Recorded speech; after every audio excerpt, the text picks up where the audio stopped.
आज दिल्ली के शिक्षा मंत्री और डिप्टी सीएम और देश में एक शिक्षा क्रांति लाने वाले क्रांतिकारी हमारे एजुकेशन मिनिस्टर मनीष सिसोदिया जी को मिलने आए थे। तो लगभग 1.5 साल वो तानाशाही का शिकार हुए और जेल में रह के आए हैं। जब उनके खिलाफ कुछ मिला नहीं तो हमें राहत मिली और न्यायालय से न्याय मिला, आखिर सच्चाई की जीत हुई। तो उनको मिलने आया था और उनकी तंदुरुस्ती की अरदास करते हैं कि वो फिर आके दोबारा दिल्ली के लोगों की, खास तौर पे एजुकेशन में बच्चों का पढ़ाई और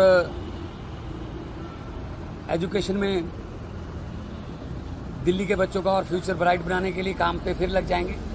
क्योंकि हम लोग कुछ ज़्यादा जश्न मनाने वाले लोग नहीं हैं, क्योंकि सिस्टम को ठीक करना है। जिस दिन सारा सिस्टम देश का ठीक हो गया उस दिन जश्न मना लेंगे। आज अरविंद केजरीवाल जी का जन्मदिन भी है, तो सुनीता केजरीवाल जी को भी मिला और हमें उम्मीद है कि जैसे संजय सिंह जी और मनीष सिसोदिया जी इनकी तानाशाही की, अहंकार की दीवारों को तोड़कर न्यायालय में जाकर सच्चाई की जीत हासिल करके बाहर आए हैं। आने वाले कुछ दिनों में ही आपके इन्हीं कैमरों के जरिए हम अरविंद केजरीवाल जी को भी बाहर आते हुए देखेंगे। क्योंकि इनके पास कुछ नहीं है, इनके पास सिर्फ झूठे पर्चे हैं। एक पर्चे से निकलते दूसरे में डाल देते हैं, सिर्फ ये कि दिल्ली का मुख्यमंत्री जेल में रहे। तो और उसके बाद जेल में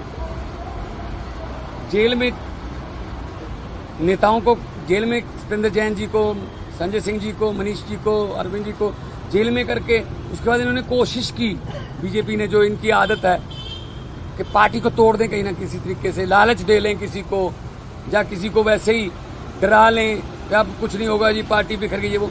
तो मुझे ये बताते हुए खुशी हो रही है, उस संकट के समय में हमारी पार्टी बिल्कुल नहीं टूटी और कोई दरार नहीं है पार्टी में, कोई किसी किस्म का ग्रुपिज्म नहीं है, कुछ नहीं है। इन्होंने अफवाहें बहुत फैलाई, परसेप्शन बनाने की कोशिश की, झूठा प्रचार किया कि शायद अरविंद केजरीवाल मनीष सिसोदिया का नाम ले देंगे, शायद मनीष सिसोदिया अरविंद केजरीवाल का नाम ले देंगे। ऐसे मतलब झूठा प्रचार करते रहे।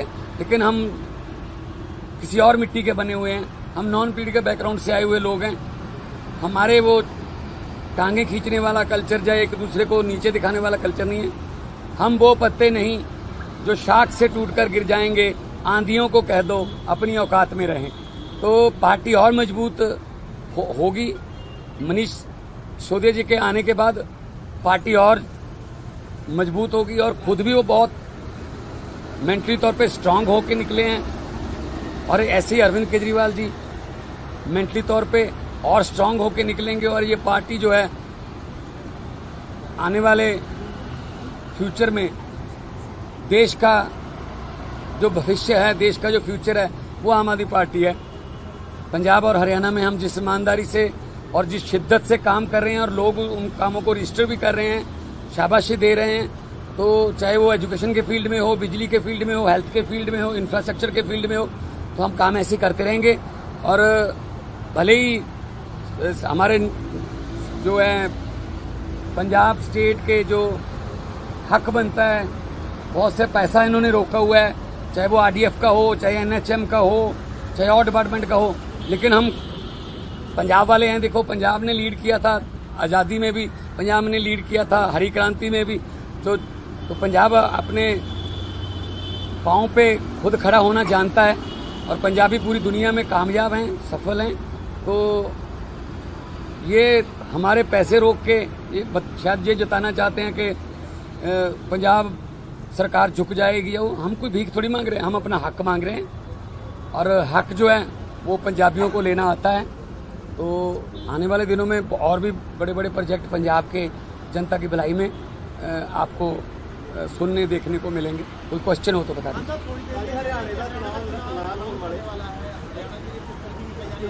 बिल्कुल, देखो हम नेशनल पार्टी हैं, हम हर एक चुनाव लड़ेंगे, चाहे वो गांव पंचायत का हो, चाहे ब्लॉक समिति का हो, जिला परिषद का हो, नगर निगम का हो, कॉरपोरेशन का हो, एमसीडी हो, तो हर चुनाव लड़ेंगे। और आज इलेक्शन कमीशन की प्रेस कॉन्फ्रेंस है, कोई भी तारीख डिक्लेयर होती है तो हम लड़ेंगे। और शायद पंजाब के 4 बाई इलेक्शन भी हैं, तो शायद उनकी भी तारीख साथ में आ जाए।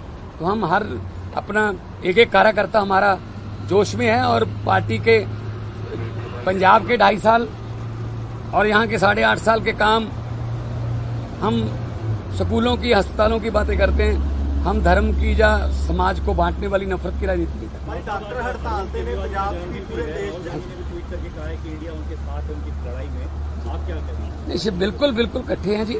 और अहंकार जो था वो 2024 के इलेक्शन में टूटा है। अब वो वाली बात नहीं रही जिस तरीके से पहले काम करते थे कि हम तो शायद खुदा हो गए, हम तो भगवान बन गए, जो मुंह से बोलते हैं वो कानून होता है। वो वाली बात नहीं है। लोकतंत्र ने सिखा दिया, तो जितना लोकतंत्र में सीखते रहेंगे अच्छे रहेंगे। वरना आपको पता ही है, देखा है आपने सबने कि ब्रेकफास्ट ढाका के प्राइम मिनिस्टर हाउस में था, लंच भी रखा हुआ था, 100 बंदे ने मिलना था, लेकिन वो लंच वहां की प्रधानमंत्री को नसीब नहीं हुआ। जनता लंच करके गई है उनके घर पे। तो पब्लिक है जी, तो पब्लिक है, जब चाहे पब्लिक आदमी अर्श पर, जब पब्लिक चाहे आदमी फर्श पर। नहीं, देखो बहुत मंदभागी घटना है और इस जमाने च इस तरह की घटना होनी नहीं चाहिए। सीबीआई ਨੂੰ केस दे दिता गया ਤੇ जो डॉक्टर ਜਿਹੜੇ ਨੇ ਉਹਨਾਂ ਨੇ ਆਪਣੀ ਜਿਹੜਾ एकता भी दिखाई है और ਨਾਲ ਉਹਨਾਂ ਨੇ ਕਿਹਾ ਕਿ ਐਮਰਜੈਂਸੀ ਸਰਵਿਸ ਚੱਲਦੀਆਂ ਰਹਿਣਗੀਆਂ। ਡਾਕਟਰ ਦਾ ਜਿਹੜਾ ਸਾਡੇ ਸਮਾਜ ਦੇ ਵਿੱਚ ਡਾਕਟਰ ਦਾ ਰੁਤਬਾ ਰੱਬ ਤੋਂ ਬਾਅਦ ਦੂਜਾ ਹੈ, ਨਾਮ ਹੈ ਡਾਕਟਰ ਦਾ। ਸੋ ਇਸ ਤਰ੍ਹਾਂ ਦੀਆਂ ਘਟਨਾਵਾਂ ਦੀ ਨਿੰਦਾ ਹੋਣੀ ਚਾਹੀਦੀ ਹੈ ਔਰ ਫਿਊਚਰ 'ਚ ਇਹ ਨਾ ਹੋਣ। ਇਹਦੇ ਲਈ स्पेशल कोई ना कोई कानून या कोई प्रोटेक्शन का जो वो बनना चाहिए। तो कल 24 घंटे के लिए डॉक्टर्स ने इमरजेंसी सेवाएं भी बंद करने के लिए कहा है। 24 घंटे तक वो लोग हड़ताल करेंगे। देखिए डॉक्टर को भगवान का दर्जा दिया जाता है, दूसरा नाम भगवान के बाद डॉक्टर का है। मुझे नहीं लगता कोई ऐसा कदम उठाएंगे वो, क्योंकि केस बहुत ही निंदनीय है। मतलब इस जमाने में ऐसा होना, तो सीबीआई को केस दे दिया गया है और मुझे लगता है कि सीबीआई जल्दी इसका निपटारा करके दोषी जल्दी जेल में होने चाहिए और फ्यूचर में ऐसी घटना ना हो। इसके लिए चाहे मिल बैठ के काम करना हो, चाहे सेंटर में कोई फेडरल गवर्नमेंट अगर कोई कानून बनाती है तो उसका हम स्वागत करें।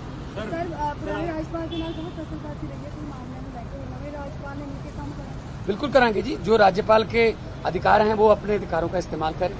जो एक लोकतंत्र में एक चुने हुए मुख्यमंत्री के, चुनी हुई सरकार के अधिकार हैं, हम अपने अधिकार, और क्लैश नहीं ऐसा होगा कि कोई किसी काम को रोकना है, मिलकर काम करेंगे। देखो राज्यपाल जो है वो सेंटर और स्टेट की गवर्नमेंट के बीच में ब्रिज का काम करता है, पुल का काम करता है। मुझे उम्मीद है कि हमारे पंजाब के जो राज्यपाल अभी नए गुलाब चंद कटारिया जो आए, वो 8 बार के विधायक भी रहे, 1 बार MP भी रहे, मंत्री रहे और असम के राज्यपाल भी रहे, बड़ा तजर्बा है उनके पास। तो हमारा पैसा जो रुका हुआ है वहाँ पे, या कुछ बिल रुके हुए हैं, तो मुझे उम्मीद है कि वो, क्योंकि एक बहुत सुलझे हुए और एक्सपीरियंस्ड राज्यपाल हैं, तो हमारा वो मसला भी हल करवा के देंगे। और मैं आज भी मिल के आया हूँ और कल भी 15 अगस्त में हम साथ थे, इकट्ठे थे राजभवन में, तो हम इकट्ठे मिल के काम करेंगे और पंजाब की तरक्की के लिए काम।